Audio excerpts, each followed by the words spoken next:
Guys আসসালামু আলাইকুম। আমরা কাঁচা কাঁঠালের চিপস বানাচ্ছি।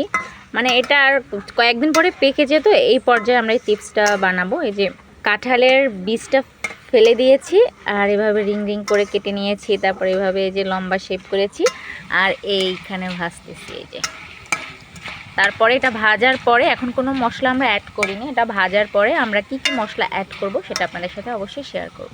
যে চিপসগুলো কিন্তু আমাদের ভাজা হয়ে গেছে,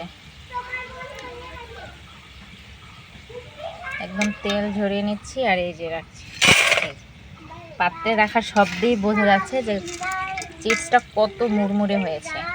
এখন সবগুলো উঠিয়ে নিচ্ছি। যে আমাদের চিপস কতটা কুড়মুড়ে হয়েছে, একদম ক্রিস্পি। এই যে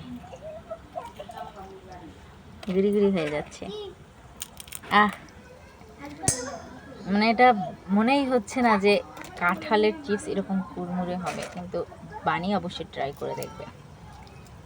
আমিও প্রথমে আমার বোনের কথা একদম বিশ্বাস করি না, আমার বোনের রিকোয়েস্ট কান ঝালাপালা করতে করতে করতে করতে আজকে বাধ্য হয়ে চিপস বানাতে আসছি, কিন্তু আসলে চিপসটা এত ইয়ামি হয়েছে। আরও ভাজতেছি। এই যে সম্পূর্ণ ভাজার পরে আমরা এতে কিছু মশলা অ্যাড করব। এখন এই চিপসের মধ্যে আমরা এই মশলাটা অ্যাড করব। এটা আমাদের একটা সিক্রেট মশলা, এটা দিলে চিপসটা অনেক মজা হবে খেতে। তো আমরা এখন মিক্সড করছি, অল্প দেবো, বেশি না দিলাম। এখন মিশিয়ে নিচ্ছি।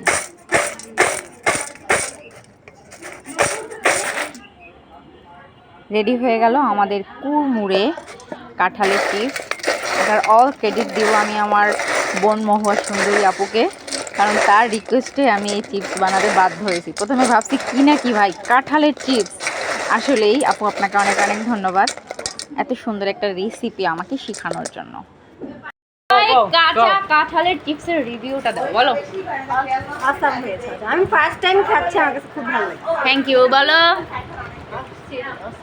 বলো আমার বলো। মারাত্মক হয়েছে, মারাত্মক। Thank you.